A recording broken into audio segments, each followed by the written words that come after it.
Mucho antes, a principios del siglo VII y mientras en la península ibérica San Isidoro de Sevilla se encontraba en la cúspide de su producción intelectual, como máximo exponente de la cultura visigoda, en la lejana Arabia, Mahoma empezaba a predicar el Islam, en un territorio en el que cada tribu adoraba a sus propios ídolos y dioses.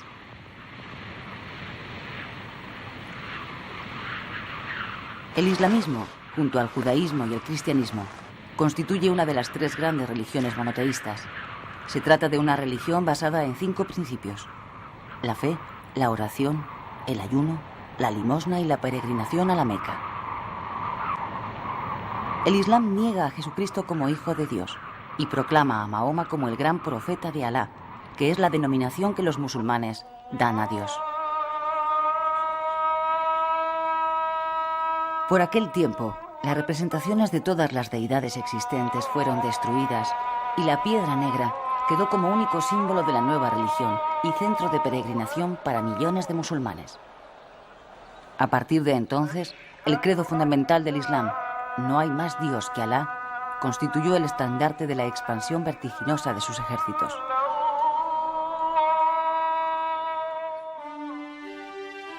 Solo 80 años después de morir Mahoma, los ejércitos de Alá habían conquistado Arabia, Mesopotamia, Siria, Palestina, la península del Sinaí, Egipto, Persia, Armenia y Tripolitania, llegando hasta el sur del Punjab. La ciudad de Damasco se convirtió en la capital del nuevo imperio islámico. En Occidente ganaron la ciudad de Cartago y el resto del Magreb. Tánger se conquistó en el año 708, y una vez tomada esta población, el paso a la península ibérica se convirtió en un eslabón más del proceso expansivo de la civilización musulmana. Gibraltar debe su nombre al caudillo árabe Tariq, Yebel al-Tariq, que desembarcó en la península ibérica en el año 711 al mando de unos 10.000 hombres, en su mayoría bereberes del norte de África, recién sometidos y convertidos al Islam. El último rey visigodo, don Rodrigo, se enfrentará a las fuerzas invasoras en la batalla del río Guadalete. Esta derrota de las huestes visigodas dejó Hispania a merced de los musulmanes, quienes en tan solo 4 años dominaban la práctica totalidad de la península. Sin embargo, no todo fueron batallas en el avance musulmán. Las tropas islámicas entraron en muchas poblaciones sin ninguna oposición, bien como aliados de los hijos de Bitiza, o bien instalándose mediante pactos con los nobles del lugar. Entretanto, la población de la península ibérica asistía indiferente al hundimiento de la monarquía visigoda. Tal vez se idealice la batalla que tuvo lugar en estas montañas de Covadonga, que en realidad no pasó de ser una pequeña escaramuza sin la menor importancia para los gobernantes de Al-Ándalus. Lo cierto es que posibilitó la creación de una pequeña monarquía de carácter neovisigótico en Asturias en torno al noble y caudillo local don Pelayo. Este reino aprovechó la ausencia de guarniciones musulmanas en este área para extenderse hacia Cantabria y tierras galaicas en tiempos de Alfonso I. En juego estaba no solo el territorio, sino la primacía de una religión, el islamismo o el cristianismo. La segunda circunstancia que consolidó la situación de la jerarquía eclesiástica fue la noticia del hallazgo en Galicia, a comienzos del siglo IX, del sepulcro del apóstol Santiago en un monte cercano a la recién creada sede de Iria. El lugar, Compostela, se convirtió enseguida en ruta de peregrinaciones. Más tarde, a comienzos del siglo XII, Santiago Matamoros será el símbolo de la resistencia cristiana frente al Islam, y el Camino de Santiago se convertirá en una vía importantísima de comunicación cultural, económica y religiosa con el resto de la Europa cristiana. A partir de la invasión musulmana del año 711, la mayor parte de la península ibérica se integró dentro del califato de Damasco. Los árabes denominaron a este territorio Al-Ándalus, que significa al que Dios guarde. Abderramán entró en Córdoba, a la que fortificó, convirtiéndola en la capital del emirato. Allí fue proclamado emir, fundando la dinastía de los Omeya, que gobernaría Al-Ándalus hasta el año 1031.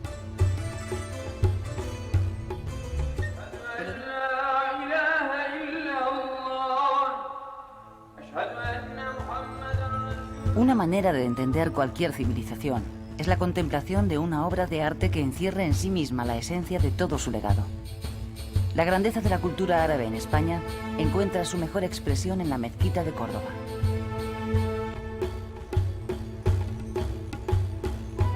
Sería Abderramán I, en el año 785, quien mandara construir esta mezquita de nueva planta sobre el emplazamiento de la antigua iglesia de San Vicente, compartida hasta entonces por musulmanes y cristianos. La ciudad de Córdoba se iba a convertir, durante casi 3 siglos, en la capital de la España islámica.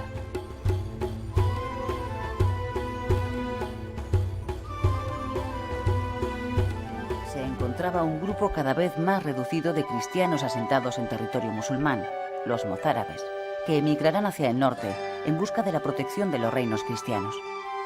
Hasta allí transportaron todos sus elementos arquitectónicos y culturales de influencia islámica.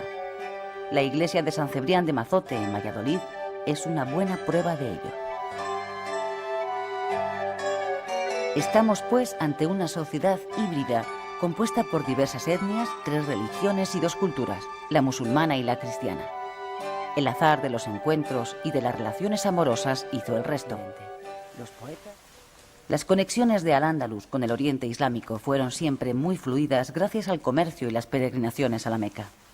Así, se creó una unión espiritual entre los andalusíes y sus hermanos de Oriente, que produjo un intercambio cultural que a través de la península ibérica llegaría hasta el resto de Europa. A partir del año 822, con Abderramán II, Córdoba fue un gran centro cultural en el que la historia, la literatura, la filosofía, la medicina y el arte encontraron el territorio idóneo para su desarrollo y el lugar desde el que influiría en la sociedad cristiana occidental.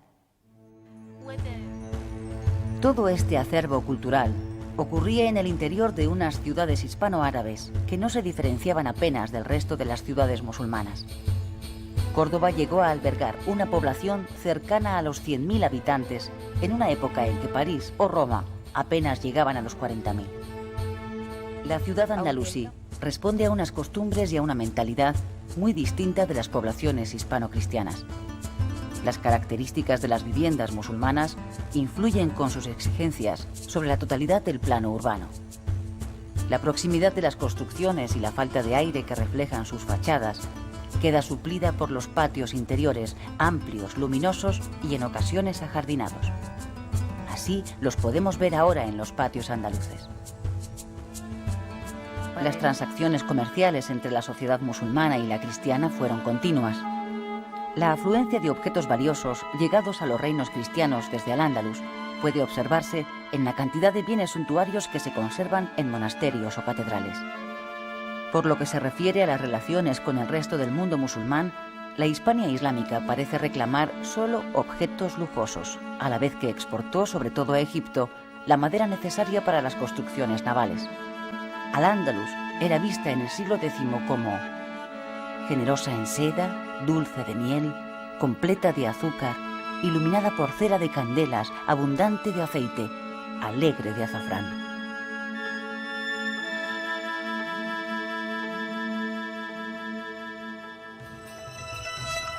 Antes de la venida de los árabes, la riqueza en minerales de la península ibérica había provocado la llegada de numerosos pueblos mediterráneos. Los árabes continuaron con las explotaciones de épocas anteriores, como el hierro, plomo, mercurio u oro. Las técnicas hidráulicas existían ya desde los tiempos romanos, pero los árabes perfeccionaron su funcionamiento completando un ingenioso sistema de acequias o de norias como la de Alcantarilla, en Murcia. Los árabes se hicieron acompañar de agricultores originarios de Siria y del norte de África, regiones en las que se practicaba el arte de irrigar tierras de secano por medio de canales, aljibes, pozos con garrucha y fosos de filtración. Entre las producciones más importantes de la agricultura peninsular estarían los granados, el arroz, la caña de azúcar, el algodón y los naranjos. La trilogía mediterránea, constituida por el trigo, el olivo y la vid, siguió siendo la base agrícola de los musulmanes.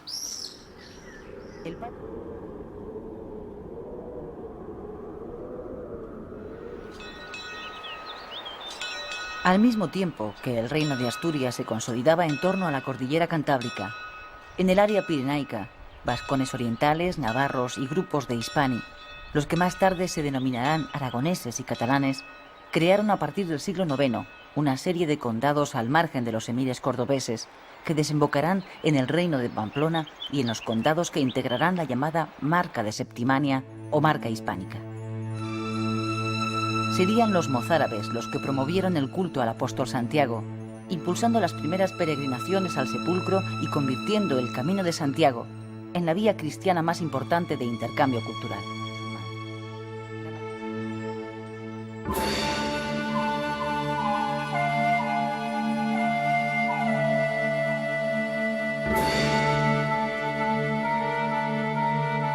En el año 929, Abderramán III, después de sofocar varias rebeliones, aprovechó la crisis que se estaba viviendo en el califato de Bagdad para proclamarse califa y desligar definitivamente al Andalus del Oriente Islámico, iniciándose de esta forma la Edad de Oro del Islam andalusí. Almanzor, el victorioso, que así se le conocía por sus triunfos sobre los cristianos, llegaría hasta Barcelona saqueando la ciudad. Por el noroeste atacó Galicia y tomó Santiago de Compostela, destruyendo la iglesia donde se veneraban los restos del apóstol, aunque respetara su féretro. Almanzor encontró su muerte tras la batalla de Calatañazor en el año 1002. Con su muerte empiezan de nuevo los enfrentamientos entre las tribus islámicas. Una vez desaparecido el espíritu unificador de este dirigente árabe y con el poder de Córdoba en disputa, se produjo la disgregación del califato en una serie de pequeños estados que se conocerán como reinos de taifas.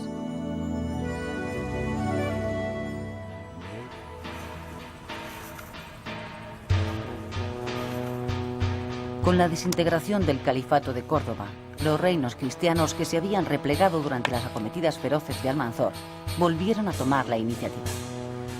Los movimientos de sus peones, alfiles, caballos, damas o torres resultaron mucho más eficaces, aunque el jaque mate no se iba a producir hasta pasados 4 siglos. Asturias puede considerarse como un intento de continuidad del reino visigodo. Según la tradición, en Asturias se refugiaron restos del ejército visigodo, clérigos huidos de la invasión musulmana y nobles que habían sufrido el despojo de sus posesiones. El combate que tuvo lugar en las llanuras de Simancas afianzó las posiciones del reino asturiano en el Valle del Duero. Quizá esta fuera la mítica batalla de Clavijo en la que la aparición del apóstol Santiago determinó la victoria cristiana, refrendándose así el carácter de cruzada en la lucha contra el Islam.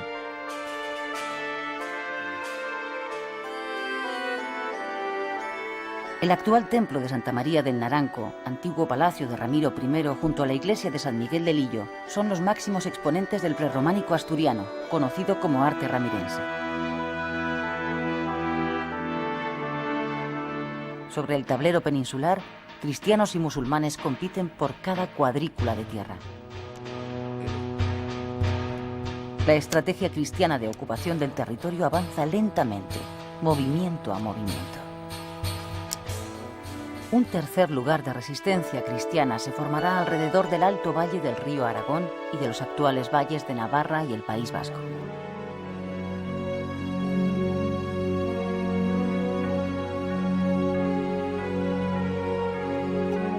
Sancho Garcés I sería el creador del reino de Pamplona y de una estirpe de reyes que durarán 6 generaciones.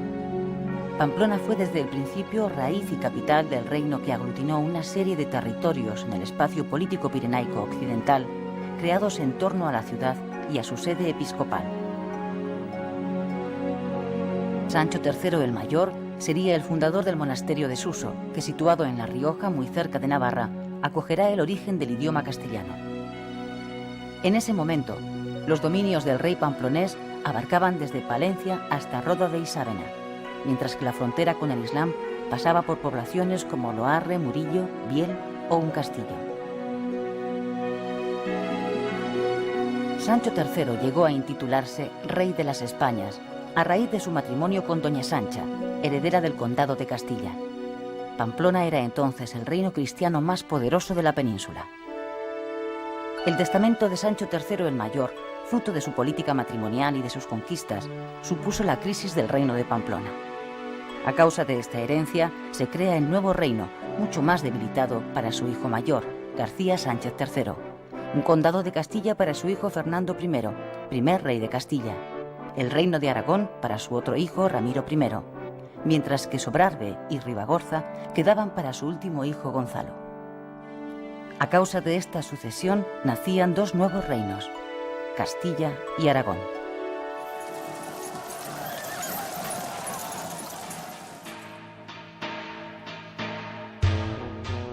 Después de la muerte de Almanzor y con la división del califato en reinos de taifas, el poder de los musulmanes se debilitará, mientras que los cristianos del norte peninsular acumulan cada vez más fuerza y poder.